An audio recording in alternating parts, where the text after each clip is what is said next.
Hollywood TV.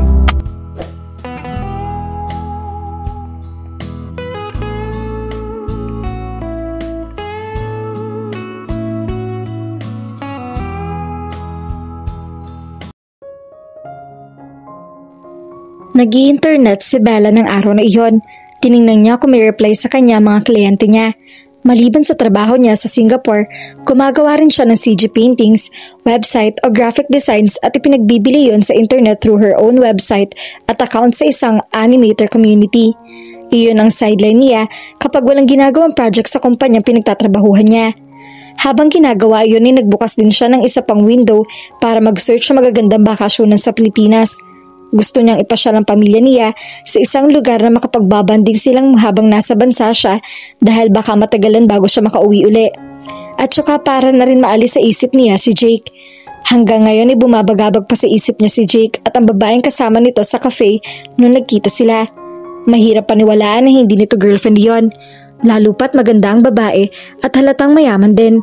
And knowing Jake, hindi nito pinapalampas ang ganong tipo ng babae. Ipinilig niya ang ulo. There was no reason for her to be jealous. Hindi niya boyfriend si Jake at ang pagkakaibigan nila ay nagtapos sa restaurant na iyon. She ground her teeth as she continued to look for a nice vacation spot. Hindi nagtagal ay nakakita siya ng isang makapagtawag pansin na blog. Binasa niya iyon. Isla Agni. How nice naman ang name. Maraming mga picture na nakapost sa site at isa-isang tinignan niya iyon. May world-class hotel pa sa isla at tinarayo pa ng mga foreigner.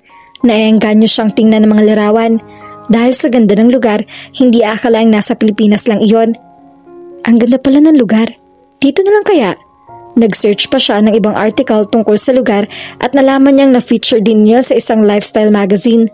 Binalikan niya ang blog, sinundan ng link ng hotel na nakalagay roon at nagpa-reserve. Wow! Ang ganda talaga rito. This is the life. Napaangat ang tingin si Bella mula sa binabasa niyang libro dahil sa sinabi ng kapatid niya. Inilibot niya ang paningin sa tanawin sa harap nila at sumang-ayon kay Brenna. Yap, mabuti na lang at nakita ko ang vlog tungkol dito. Nasa terrace sila ng hotel suite nila at nagpapahangin pagkatapos nilang ilibot ang guide sa isla. Iniwan nila ang mga magulang nila sa spa na nasa first floor ng hotel para makapag-relax. Tatanggit na sana mga ito nung una pero tinulungan siya ni Brianna na kumbinsi ng mga ito. Pagkatapos sa mahaba-habang sales talk ay napapayag na rin niya ang mga magulang nila.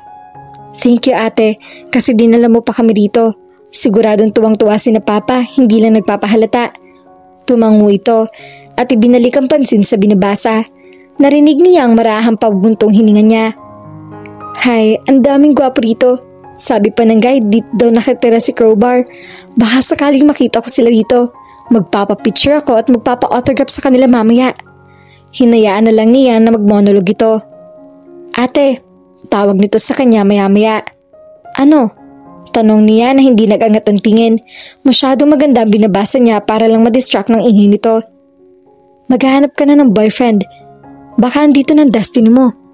Bored na tumanguluan siya. Magsisimula na naman ito ng litanya tungkol sa mga lalaki.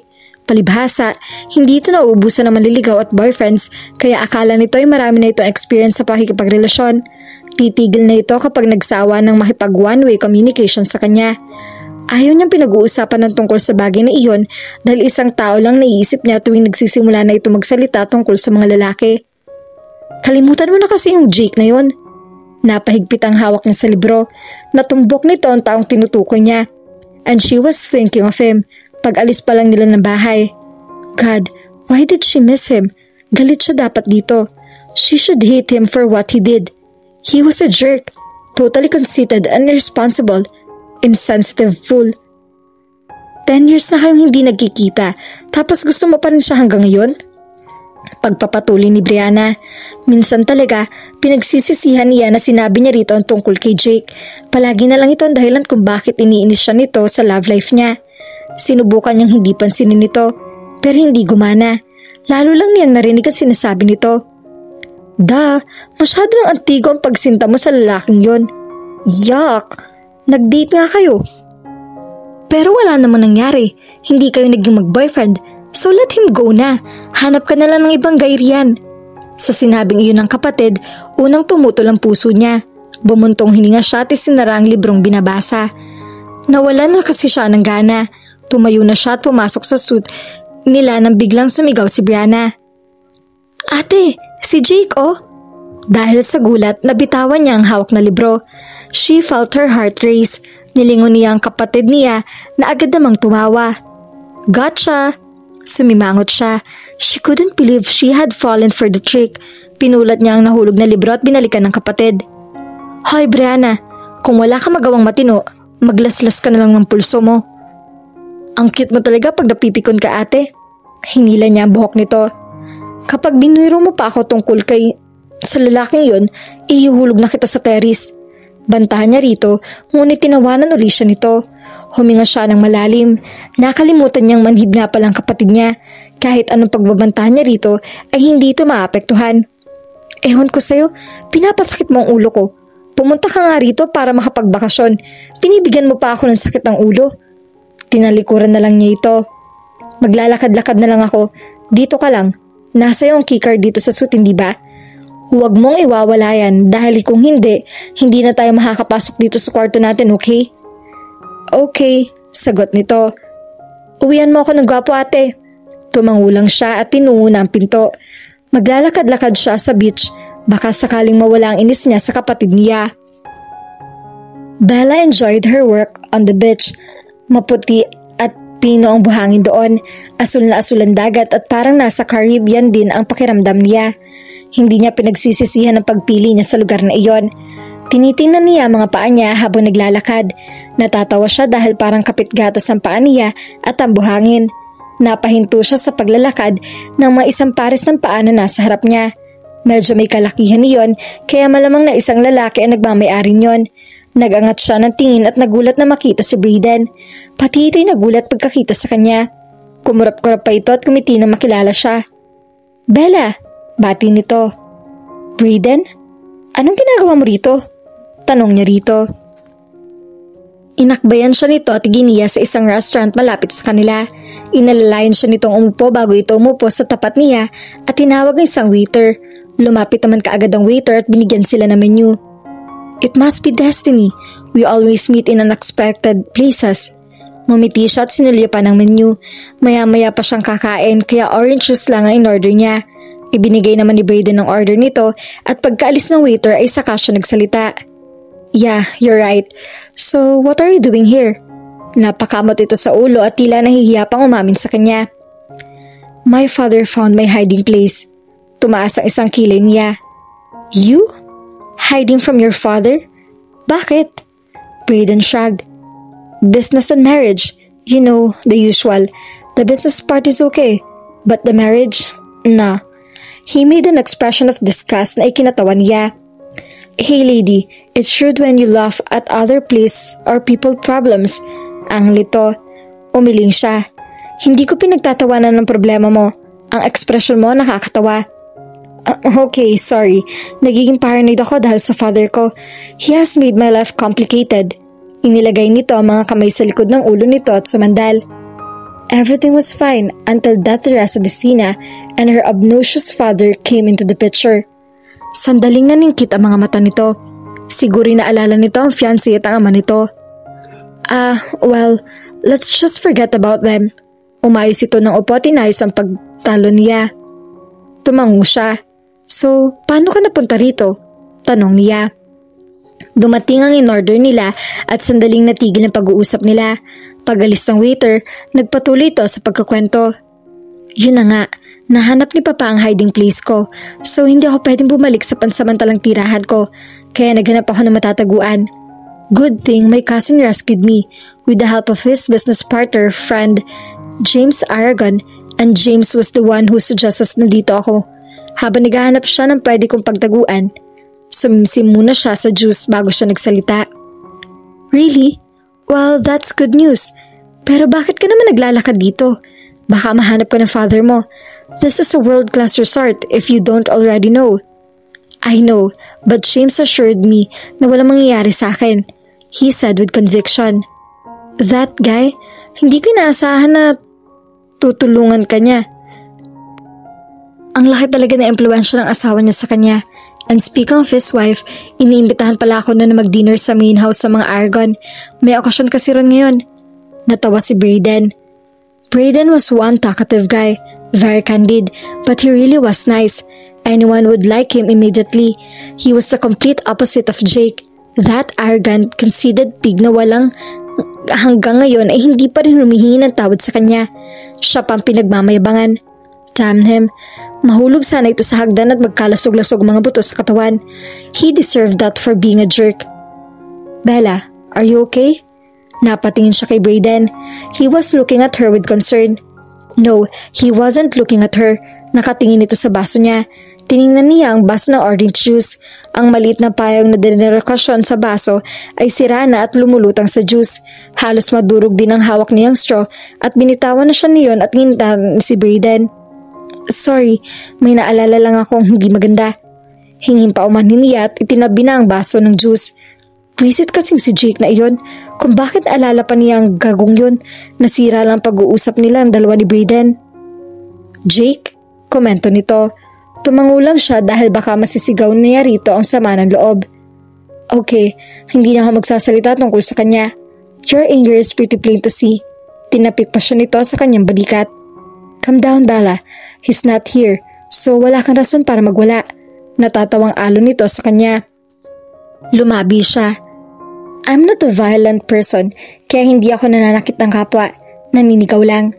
Tumawa ito at kinurot siya sa magkabilang pisngi. Ayan, nagsasalita na ka rin. Hinimas niya ang mga pisngi niya. Ano ba? Bakit mo pinag-iinteresan ng pisngi ko? Pareho kayo ng kaibigan ko si Fon. Bagay kayong magkurutan. I'd like to meet that friend of yours. Pakikisakay nito. Mas inilapit pa nito ang mukha as if to show interest. Is she single and available? Baka pwede ko siyang ligawan. Yeah, very much available. Actually, you're exactly her type. Napatango-tango ito at umayos ng upo.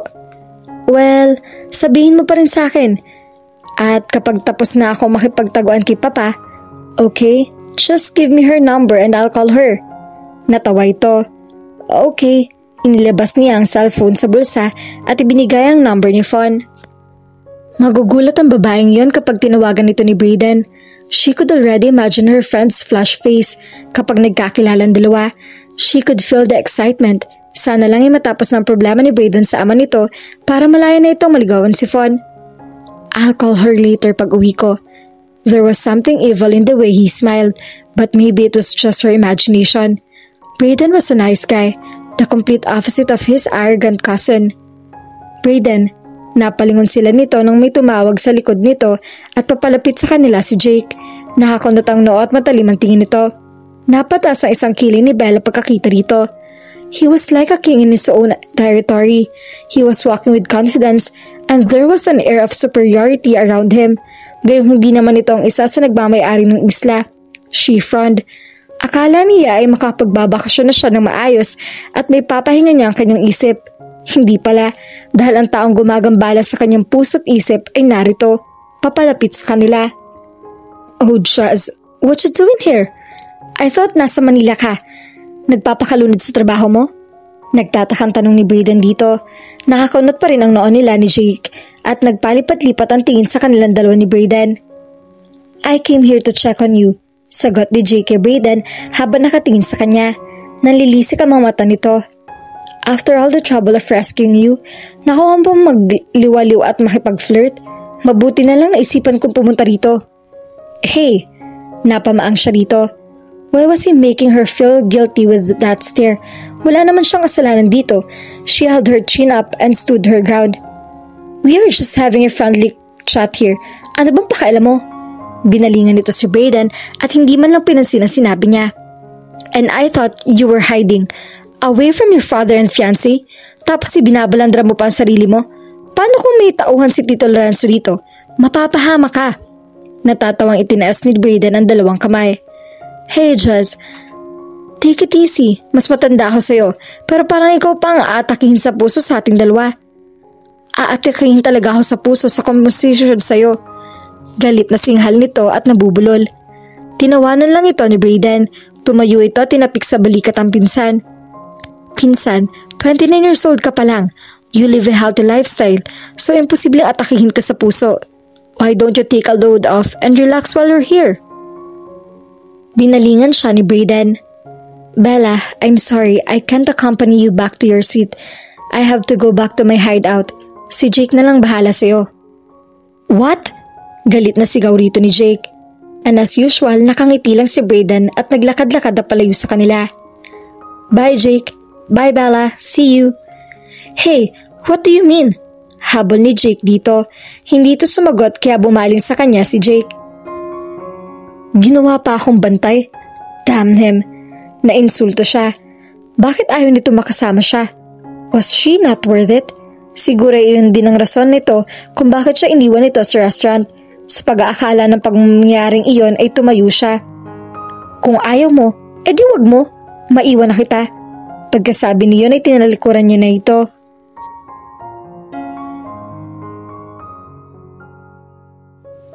At dito na po nagtatapos ang ating kwento. Sabay-sabay po nating abangan ang susunod na kabanata. Maraming salamat po. God bless and stay safe.